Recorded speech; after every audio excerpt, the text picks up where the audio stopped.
안녕하세요 여러분, 이인철 변호사입니다.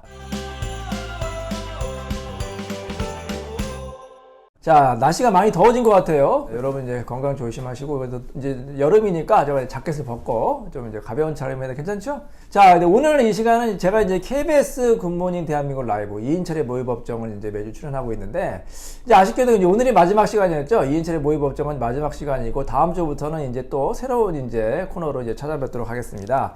자, 그래서 그동안 여러분이 이인철의 모의법정 많이 사랑해주셔서 정말 감사하고요. 오늘은 이제 그 마지막 시간인데 그 주제에 대해서 한번 여러분과 말씀 나누도록 하겠습니다. 자, 이인철 변호사의 모의법정 시작합니다. 자, 오늘의 주제는 뭐였죠? 결혼식에서 받는 축의금과 장례식에서 받는 조의금은 누구의 소유인가에 관한 내용이었습니다. 네, 맞아요. 어떤 사례가 있었나요? 그래서 축의금부터 여쭤보겠습니다. 축의금을 둘러싸고 결혼식 이후에 부모님 자식 간에 분쟁이 발생하는 경우가 있습니다. 부모님은 이제 이 축의금이 본인들이 그동안 뭐 다른 사람의 결혼식에 이런 데 참석을 해서 받은 축의금이다 이렇게 주장을 하시면서 결혼식에 들어온 축의금은 부모님이 가져야 한다 이렇게 주장하는 쪽이 있고, 자식들은 무슨 소리냐 이 축의금은 우리 결혼식 때문에 하객들이 오셔서 주신 축의금인데 우리의 소유다. 그래서 이제 이게 분쟁이 발생했을 경우 누구의 관련 소유인지 또 법원 어떻게 판단하는지 이런 내용이 궁금합니다. 두 분은 어떻게 생각하세요? 보통 결혼 축의금은 누구 소유라고 생각을 하세요? 저의 뭐 경험으로는 사실 뭐 부모님이 살아오시면서 다른 사람의 결혼식이나 장례식에 가서 축의금이나 조의금을 사실 내는 게 맞습니다. 그래서 부모님 소유가 아닌가. 부모님 소유다? 예. 그러니까 부모님이 더 지분을 많이 갖고 있다 이렇게 생각합니다. 김대리는 어떻게 생각하세요? 사실 결혼식을 올릴 때 결혼식 비용이 만만치 않기 때문에 보통 그게 거의 축의금으로 그냥 충족되고도 남아도 별로 남지 않는다고 하더라고요. 그렇죠. 그래서 사실 누구의 소유라기보다는 그냥 그 비용 들어간 걸 이제 충당해야 되지 않나요? 많이 남으면 어떻게 돼요? 많이 나오면 그냥 반반 하면 안 될까요? 반반. 우리 또 김대리 워낙 효녀라서 반반으로 이제 말씀을 하셨는데, 자, 이게 판례가 나왔어요. 이제 1999년 이제 서울행정법원 판례인데, 축의금은 특별한 사정이 없는 한 혼주인 부모에게 귀속한다. 이렇게 판례가 나왔거든요. 그래서 사실 뭐 축의금 문제가 많지 않은데, 이게 주로 왜 이제 법원까지 가냐면 이제 그 세금과 관련해서 과세와 관련해 가지고 나와요. 이거에 대해서 이제 부과할 때 이제 누가 이제 세금을 내야 되는지 뭐 얼마나 되는지 그런 거 관련해 가지고 이제 법원까지 가는 경우가 있거든요. 부모 자식 간에 막 축의금 가지고 뭐 법정까지 가는 경우는 거의 없겠죠. 어찌됐건 거기서 이제 하나의 그 판결 이유 중에 하나가 이제 축의금은 부모님의 것이다. 자, 그 이유는 뭐냐면 전통적으로 이제 홍 이사가 말한 대로 이제 그 미푼 양속, 우리나라의 미푼 양속상 부모님을 보고 사실 하객들이 많이 왔잖아요. 예전에 특히. 예전에는 이제 거의 부모님이 이제 그 하객들, 지인분들, 뭐 또 부모님이 그동안 수십 년 동안 또 이제 다른 이제 집안의 결혼식을 많이 참석하셔가지고 또 축의금을 내셨을 거 아닙니까? 축의금을 내셔가지고 또 그거에 일정 부분 회수 이런 차원도 있기 때문에 우리 법원에서는 부모와 친분관계는 손님들이 혼주인 부모에게 성의 표시로 조건 없이 무상으로 건네는 금품이다. 이렇게 이제 판결 내려가지고 원칙적으로 혼주인 부모의 소유라고 이제 결론을 내렸습니다. 99년이면 상당히 오래전이거든요. 지금부터 20년이 넘은 예전인데 그 이후에는 뭐 다른 판례나 이런 게 없었나요? 아직 뭐 명시적인 판례는 없는데 예외적인 경우는 있었어요. 예를 들어서 축의금을 이제 보통은 이제 그 봉투를 내잖아요. 이제 그 테이블 거기 이제 축의금 받는 그곳에 이제 내는데 직접 주는 경우가 있죠. 신랑 신부한테 직접 주는 경우. 자, 그 경우에는 과연 누구 소유일까요? 주로 친구들이나 친한 지인들은 부모님한테 안 드리고 봉투를 만들어서 네가 써라 이렇게 신혼여행 가서 써라 주는 경우가 있는데, 그럴 경우에는 뭐 그 따지기 어려우니까 그 신랑이나 신부 측의 비용이 아닌가 생각이 듭니다. 맞아요. 그래서 직접 건네주는 경우에 사실 신랑 신부의 소유라고 볼 수 있죠. 왜냐하면 이게 금품이라든지 뭐 동상 같은 경우에 사실 이게 전달해주는 자체로 이제 증여가 되거든요. 그 사람 소유가 되는 거예요. 그래서 그거를 부모님한테 줬다. 그리고 이제 축의금 그 테이블에 내는 것 자체가 혼주한테 준다는 의미가 있잖아요. 그래서 부모 소유인데 그게 아니라 테이블에 내는 게 아니라 직접 이제 신랑 신부한테 이제 살짝 건네주는 경우에는 이 증여하는 사람의 그 의도가 신랑 신부에게 준다는 의도가 워낙 강하기 때문에 그 경우에는 신랑 신부의 소유다 이렇게 보시면 되겠습니다. 저 같은 경우에도 이제 친구라든지 동료 같은 경우에는 이제 직접 건네주는 경우도 있고요. 또 요즘에는 이제 시대가 바뀌어가지고 축의금을 봉투로 주는 게 아니라 SNS로 이제 주는 경우도 있죠. 뭐 카톡 같은 경우에 이제 바로 주는 기능이 있더라고요. 그래서 이제 뭐 계좌로 이제 뭐 직접 이제 쏴주는 경우 있지만 이제 계좌를 직접 싸주기는 좀 머쓱하잖아요. 그래서 이제 요즘에 이제 청첩장에 예쁘게 뭐 그거를 이제 받는 기능이 있잖아요. 뭐 SNS로 이제 주는 기능이 있기 때문에, 예를 들어서 뭐 제가 SNS로 제 동료한테 직접 건넸다. 그럴 경우에는 그 동료의 소유가 된다고 볼 수가 있겠죠.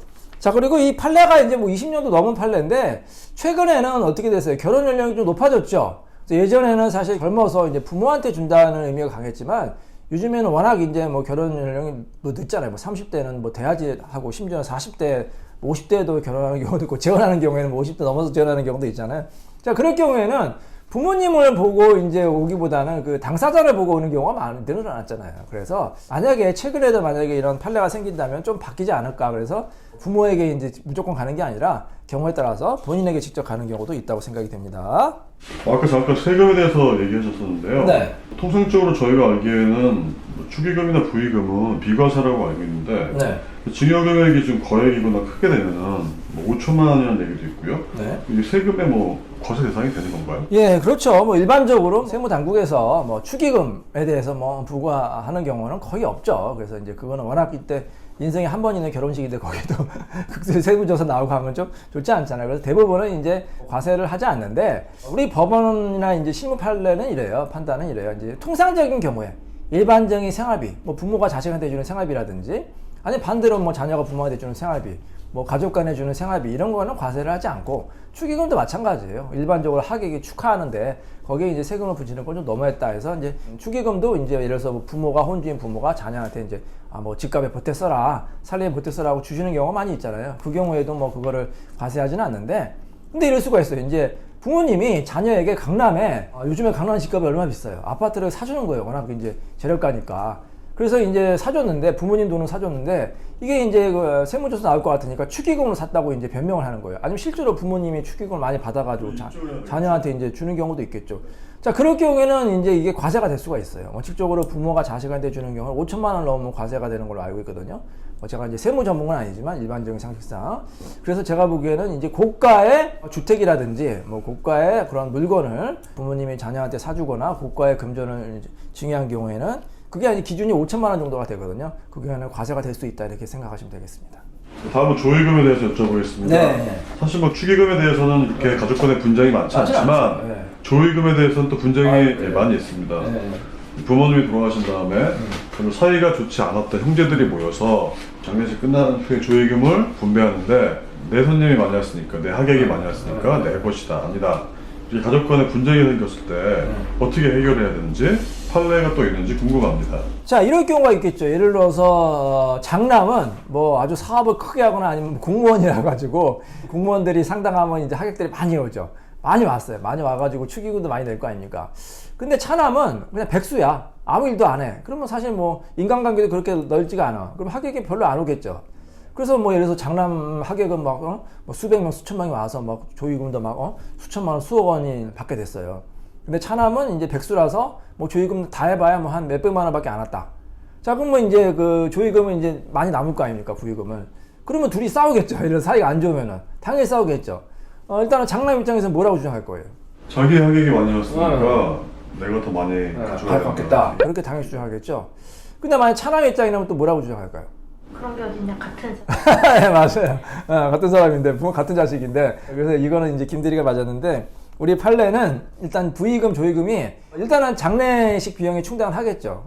근데 이제 남는 경우가 있죠. 남는 경우에는 그걸 이제 상속인들이 상속분에 따라서 균등하게 이제 분배한다. 그래서 뭐 누가 하객에 많이 왔건 누가 많이 받았건 그거는 상관없이 자녀랑은 똑같이 n분의 1로 나눈다, 이렇게 보면 되겠습니다. 물론 뭐 어떻게 보면 장남이 좀 억울할 수는 있겠죠. 본인은 하객이 많이 하지만 이 장례식은 어떻게 보면 부모님을 기리는 의미고, 또 부모님을 또 보러 오는 게 맞잖아요. 부모님은 이제 기리러 오는데 맞는데, 그래서 이제 장례식 비용 했는데 뭐 누군 많이 왔다고 많이 갔고 누군 적게도 적게 갔고, 그게 아니고 우리 법원에는 상속분대로 균등하게 이제 나눠간다, 이렇게 보시면 되겠습니다. 자, 이렇게 이 축의금이나 이제 부의금 갖고 이제 그 가족 간의 분쟁이 많은데, 사실 저는 굉장히 이거는 물론 가족 간의 분쟁이 생길 수도 있죠. 하지만 뭐 이 결혼식과 장례식 때문에 가족 간의 법정까지 가는 거는 바람직하지 않다고 봐요. 자, 일생에 뭐 한 번밖에 없는, 요즘에 뭐 두 번, 세 번 결혼하는 사람도 있겠지만 하여튼 큰 행사인 결혼식, 거기서 이제 축하를 해줘도 이제 모자랄 판에 거기서 가족 간에 이제 서로 이제 싸운다. 그거는 너무 좋지 않은 것 같고요. 장례식도 마찬가지겠죠. 자, 부모님이 이제 돌아가셨는데 자식들이 자신의 장례식에 만약에 그분이 이제 우리가 사후 세계는 모르겠지만 만약에 이제 뭐 사후 세계에서 그걸 이제 알게 됐다고 가정한다면 부모님의 그 마음이 어떻겠어요?